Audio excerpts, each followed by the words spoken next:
Hi, ಎಲ್ಲರಿಗೂ ನಮಸ್ಕಾರ. Welcome to my YouTube channel. ನಾನು ಶ್ವೇತಾ. ಇವತ್ತು ಉತ್ತರ ಕರ್ನಾಟಕ ಶೈಲಿಯ ಆರೋಗ್ಯಕರವಾದ ರುಚಿಕರವಾದ ಜೋಳದ ರೊಟ್ಟಿ ಮತ್ತು ದೊಡ್ಡ ಮೆಣಸಿನ್ಕಾಯಿ ಪಲ್ಯ ಹೇಗೆ ಮಾಡೋದು ಅಂತ ನೋಡೋಣ. ಮೊದಲಿಗೆ ಒಂದು ಕಡಾಯಿಗೆ ಹೆಚ್ಚಿಟ್ಕೊಂಡಿರೋ ದೊಡ್ಡ ಮೆಣಸಿನ್ಕಾಯಿ ಸ್ವಲ್ಪ ಎಣ್ಣೆ ಹಾಕ್ಕೊಂಡು ಮಾಡ್ಕೊತಾ ಇದ್ದೀನಿ. ಇದು ಫ್ರೈ ಮಾಡಬೇಕಾದ್ರೆ ಸ್ವಲ್ಪ ಘಾಟ್ ಬರುತ್ತೆ, ಅದಕ್ಕೆ ಒಂದು ಪ್ಲೇಟ್ನ ಮುಚ್ಚಿ ಫ್ರೈ ಮಾಡ್ಕೋಬೇಕು.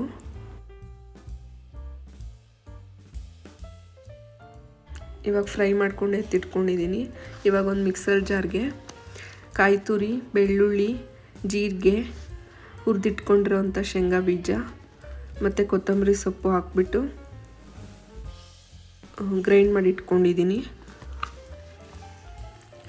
ಇವಾಗ ಒಂದು ಪಾತ್ರೆಗೆ ಎಣ್ಣೆ, ಸಾಸಿವೆ, ಜೀರಿಗೆ, ಕರಿಬೇವು, ಈರುಳ್ಳಿ ಹಾಕ್ಕೊಂಡು ಫ್ರೈ ಮಾಡ್ಕೋಬೇಕು.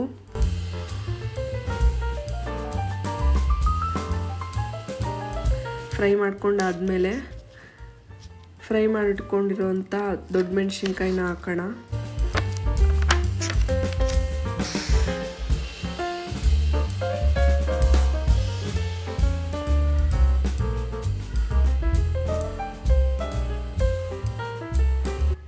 ಇವಾಗ ಗ್ರೈಂಡ್ ಮಾಡ್ಕೊಂಡಿರೋಂಥ ಮಸಾಲ ಹಾಕ್ತಾಯಿದ್ದೀನಿ.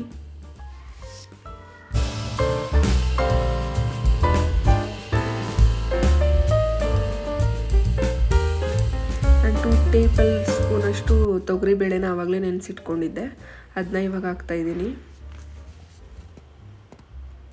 ಅರ್ಧ ಕಪ್ಪಷ್ಟು ಹುಣಸೆಹಣ್ಣು ರಸ ಹಾಕ್ಕೊಂಡು ಮಿಕ್ಸ್ ಮಾಡ್ಕೊತಾ ಇದ್ದೀನಿ. ಅದಕ್ಕೆ ಅರಿಶಿನ, ಸಾಂಬಾರು ಪುಡಿ, ಗುರಳ್ ಪುಡಿ ಮತ್ತು ಬೆಲ್ಲ ಹಾಕ್ಕೊಂಡು ಮಿಕ್ಸ್ ಮಾಡ್ಕೊಳ್ಳೋದು. ಎಷ್ಟು ಬೇಕೋ ಅಷ್ಟು ನೀರನ್ನ ಹಾಕ್ಕೊಂಡು ಒಂದು ಪ್ಲೇಟ್ ಮುಚ್ಚಿದ್ರೆ ಕುದಿಸ್ಕೋಬೇಕು. ಇವಾಗ ಜೋಳದ ರೊಟ್ಟಿ ಹೇಗೆ ಮಾಡೋದಂತ ನೋಡೋಣ. ಒಂದು ಪಾತ್ರೆಗೆ ನೀರು ಹಾಕ್ಕೊಂಡು ಉಪ್ಪು ಹಾಕ್ಕೊಂಡು ಕುದಿಯೋಕ್ಕಿಡೋಣ. ಅದು ಕುದಿಬೇಕಾದ್ರೆ 2 ಕಪ್ಪಷ್ಟು ಜೋಳದ ಹಿಟ್ಟು ಹಾಕ್ಕೊಂಡು 5 ನಿಮಿಷ ಕುದಿಸ್ಕೊಳ್ಳೋಣ. 5 ನಿಮಿಷ ಬೇಯಿಸ್ಕೋಬೇಕು. ಅದಾದಮೇಲೆ ಮಿಕ್ಸ್ ಮಾಡಿಕೊಂಡು ಹಿಟ್ಟನ್ನ ಕೂಡಿಸ್ಕೋಬೇಕು.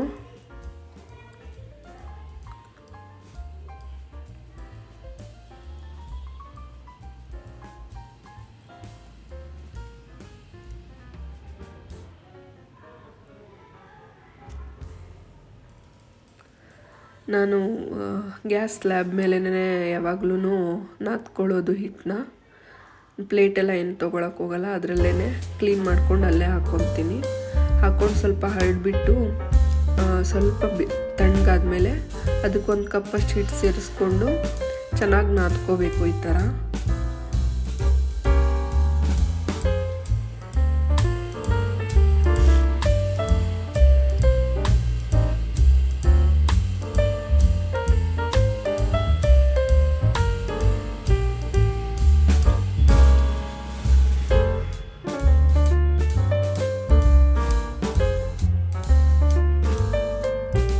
ಚೆನ್ನಾಗಿ ನಾದ್ಕೊಂಡಿದ್ದಾದಮೇಲೆ ನೀಟಾಗಿ ಚಿಕ್ಕ ಚಿಕ್ಕ ಉಳ್ಳೆಗಳನ್ನ ಮಾಡ್ಕೊಳ್ಳೋದು.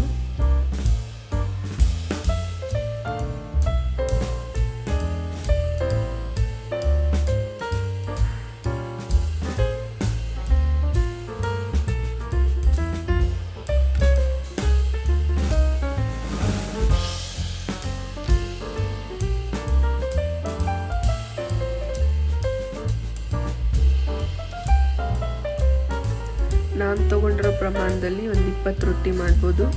ನಾನು ಅರ್ಧ ಸ್ವಲ್ಪ ಮೊದಲು ಮಾಡ್ಕೊಂಡು ಇನ್ನೊಂದು ಸ್ವಲ್ಪ ಆಮೇಲೆ ಮಾಡ್ಕೊತೀನಿ.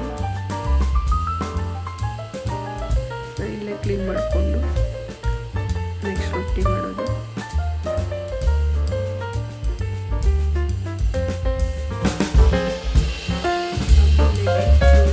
ಹಾಕ್ಕೊಂಡು ಲಟ್ಟಿಸ್ಕೋಬೇಕು.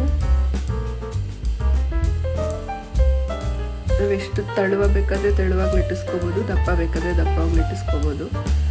ಜೋಳದ ರೊಟ್ಟಿ ತೆಳ್ಳಗೆ ಲಟ್ಟಿಸ್ಕೊಂಡ್ರೆ ಚೆನ್ನಾಗಿರುತ್ತೆ.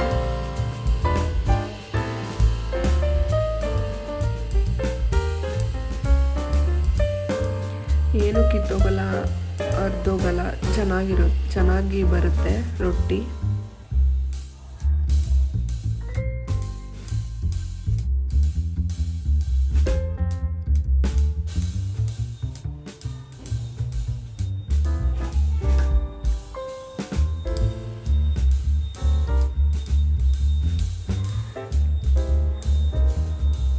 ಇವಾಗ ಹಂಚು ಕಾದಿದೆ.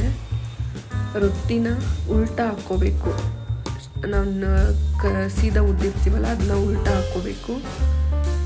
ಹಾಕ್ಕೊಂಡು ಅದಕ್ಕೆ ಒಂದು ಕಾಟನ್ ಬಟ್ಟೆಯಲ್ಲಿ ನೀರನ್ನ ಹಚ್ಚಬೇಕು.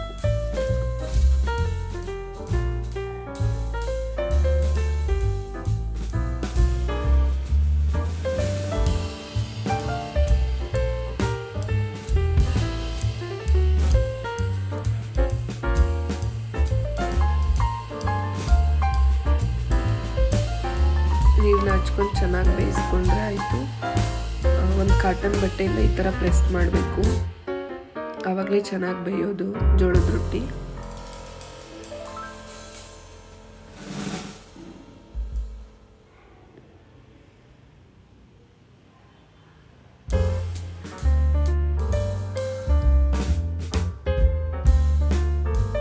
ಇವಾಗ ನೋಡಿ ಎಷ್ಟು ಚೆನ್ನಾಗಿ ಬೆಂದಿದೆ. ಇವಾಗ ರೆಡಿ ಆಯಿತು ಜೋಳದ ರೊಟ್ಟಿ ಜೊತೆ ದೊಡ್ಡ ಮೆಣಸಿನ್ಕಾಯಿ ಪಲ್ಯ. ತುಂಬ ರುಚಿಯಾಗಿರುತ್ತೆ. ನೀವು ಒಂದ್ಸತಿ ಟ್ರೈ ಮಾಡಿ.